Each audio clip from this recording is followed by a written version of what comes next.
എല്ലാവർക്കും സ്വാഗതം. ഇന്ന് നമ്മൾ വളരെ കൗതുകകരമായ ഒരു വിഷയമാണ് പരിശോധിക്കാൻ പോകുന്നത്.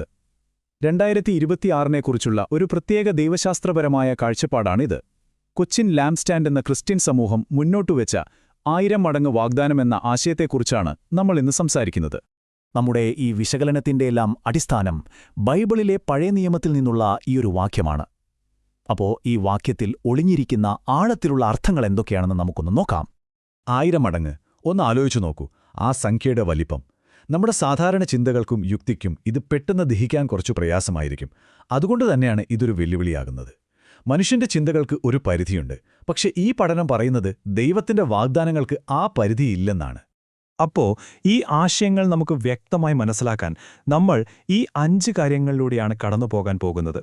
ഇത് നമ്മുടെ ഈ വിശകലനത്തിന് ഒരു വഴികാട്ടിയായിരിക്കും. ശരി, നമുക്ക് ആദ്യത്തെ വിഷയത്തിലേക്ക് കടക്കാം. ഈ പഠനം അനുസരിച്ച് ഈ വാഗ്ദാനമെന്ന് പറയുന്നത് സാമ്പത്തികമായ ഒരു കാര്യത്തിൽ മാത്രം ഒതുങ്ങി നിൽക്കുന്ന ഒന്നല്ല, മറിച്ച് നമ്മുടെ ജീവിതത്തിന്റെ എല്ലാ മേഖലകളെയും സ്പർശിക്കുന്ന ഒന്നാണ്. ഈ 1000 മടങ്ങ് വർധനവ് ജീവിതത്തിന്റെ ഏതൊക്കെ മേഖലകളിലാണ് വരുന്നതെന്ന് നോക്കൂ. സന്തോഷം, സമാധാനം, ജ്ഞാനം, ആത്മീയ പക്വത, ബന്ധങ്ങളിലെ കരുത്ത്. അതായത് പുറമേയുള്ള നേട്ടങ്ങൾക്കപ്പുറം നമ്മുടെ ഉള്ളിലെ കാര്യങ്ങളെയാണ് ഇത് കൂടുതൽ ലക്ഷ്യം വെക്കുന്നത്. വളരെ സമഗ്രമായൊരു വാഗ്ദാനമായിട്ടാണ് ഈ പഠനം ഇതിനെ കാണുന്നത്. അപ്പോൾ ഇത്രയും വലിയൊരു വാഗ്ദാനം സ്വീകരിക്കുന്നതിൽ നിന്ന് നമ്മളെ തടയുന്ന പ്രധാന കാരണമെന്താണ്? ഈ പഠനം അതിനൊരു പേര് നൽകുന്നുണ്ട്: പരിമിതമായ ചിന്ത. എന്താണ് ഈ പരിമിതമായ ചിന്ത? അതായത് നമ്മൾ കണ്ണുകൊണ്ട് കാണുന്നത്, നമ്മുടെ അനുഭവം, നമ്മുടെ ലോജിക്, ഇതിൻ്റെയൊക്കെ ഉള്ളിൽ ഒതുങ്ങി ചിന്തിക്കുന്ന ഒരു അവസ്ഥ. സ്വാഭാവികമായും അത് നമ്മളെ സംശയത്തിലേക്കും അവിശ്വാസത്തിലേക്കും നയിക്കും, അല്ലേ? ഈയൊരു ചിന്താരീതി കാരണം നമ്മുടെ ഉള്ളിൽ വരുന്ന ചില സാധാരണ പ്രതികരണങ്ങളാണിത്. ഇതൊന്നും നടക്കില്ല, ഇതിനൊരു വഴിയും കാണുന്നില്ല, എന്റെ ഇപ്പോഴത്തെ അവസ്ഥ വെച്ച് ഇത് നടക്കില്ല. നമ്മളെല്ലാവരും ചിലപ്പോഴെങ്കിലും ഇങ്ങനെ ചിന്തിക്കാറുണ്ടല്ലേ? ഇവിടെയാണ് ഏറ്റവും രസകരമായ ഒരു കാര്യം. ഒരു വശത്ത് നമ്മുടെ മാനുഷികമായ കണക്കുകൂട്ടലുകൾ, നമ്മുടെ കയ്യിലുള്ള പണം, നമ്മുടെ ആരോഗ്യം, നമ്മുടെ സാഹചര്യം, ഇതൊക്കെ വച്ചാണ് നമ്മൾ അളക്കുന്നത്. എന്നാൽ മറുവശത്ത് ഈ പഠനം പറയുന്ന ദൈവികമായ കാഴ്ചപ്പാടോ, അത് ഈ പരിമിതികൾക്കെല്ലാം അപ്പുറത്താണ്. ഓക്കെ, ഇനി അടുത്ത പോയിന്റിലേക്ക് പോകാം.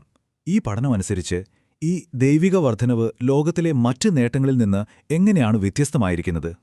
ഈ അനുഗ്രഹത്തിന്റെ ഏറ്റവും വലിയ പ്രത്യേകത നിർവചിക്കാൻ ഈ പഠനം ഉപയോഗിക്കുന്ന ബൈബിൾ വാക്യം ഇതാണ്. അതായത്, ഈ വർധനവ് നമ്മുടെ ജീവിതത്തിലേക്ക് വരുമ്പോൾ അതിൻ്റെ കൂടെ ദുഃഖമോ ടെൻഷനോ ഭാരങ്ങളോ വരുന്നില്ല. ഈ പട്ടിക നോക്കിയാൽ ആ വ്യത്യാസം വളരെ വ്യക്തമാകും. ലോകത്തിലെ നേട്ടങ്ങൾക്ക് പലപ്പോഴും നമ്മളൊരു വില കൊടുക്കേണ്ടി വരും. ഒരുപാട് സമ്മർദ്ദവും ഉത്കണ്ഠയും ഉണ്ടാകും. പക്ഷേ ഈ പഠനം പറയുന്ന അനുഗ്രഹമോ, അത് നമ്മളെ ഭാരപ്പെടുത്തുന്നില്ല, മറിച്ച് സമാധാനമാണ് നൽകുന്നത്. നഷ്ടപ്പെടുമോ എന്ന ഭയമില്ല, പകരം ഒരു സുരക്ഷിതത്വ ബോധമാണുള്ളത്. അപ്പോൾ സ്വാഭാവികമായും ഒരു ചോദ്യം വരും: ആർക്കാണ് ഇതിനൊക്കെ യോഗ്യത? ആർക്കാണ് ഈ വാഗ്ദാനം ശരിക്കും ലഭിക്കുക? നമ്മുടെയൊക്കെ ഉള്ളിൽ വരാൻ സാധ്യതയുള്ളൊരു ചോദ്യമാണിത്, അല്ലേ? ഇത്രയും വലിയൊരു അനുഗ്രഹം സ്വീകരിക്കാൻ മാത്രം യോഗ്യത എനിക്കുണ്ടോ? ഈ പഠനം ഈ ചോദ്യത്തെ നേരിട്ട് അഭിസംബോധന ചെയ്യുന്നുണ്ട്.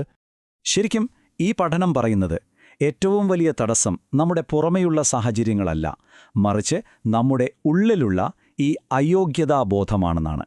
നമ്മൾ സ്വയം ഇതിന് യോഗ്യരല്ല എന്ന് ചിന്തിക്കുന്നതാണ് ഏറ്റവും വലിയ പ്രശ്നം.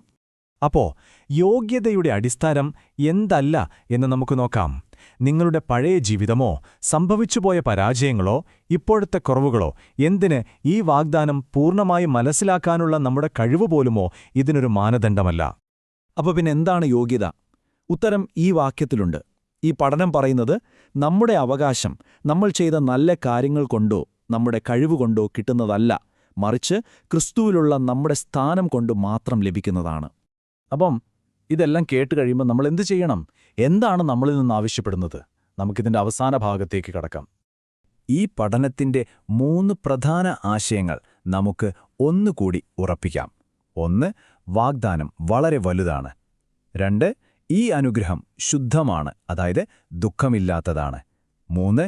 ഇതിനുള്ള അവകാശം നമ്മുടെ പ്രവൃത്തി കൊണ്ടല്ല, അത് നമുക്ക് ഉറപ്പായി ലഭിച്ച ഒന്നാണ്. അതുകൊണ്ട് അവസാനമായി ഈ പഠനം മുന്നോട്ട് വയ്ക്കുന്ന ചില നിർദ്ദേശങ്ങൾ ഇവയാണ്. നമ്മുടെ ആ പരിമിതമായ ചിന്താരീതി മാറ്റിവെക്കുക. അതിനു പകരം അനന്തമായ വിശ്വാസം തുടങ്ങുക. നമ്മുടെ ചുറ്റുമുള്ള സാഹചര്യങ്ങൾ നോക്കി നമ്മുടെ പ്രാർത്ഥനയെ ചെറുതാക്കരുത്. അപ്പോൾ നമ്മളിവിടെ നിർത്തുകയാണ്, പക്ഷെ ഒരു ചോദ്യം ബാക്കി വെച്ചുകൊണ്ട്. ഈ പഠനം നമ്മളോട് പറയുന്നു, സാഹചര്യങ്ങൾ നോക്കി നമ്മുടെ പ്രാർത്ഥനയെ ചെറുതാക്കരുതെന്ന്.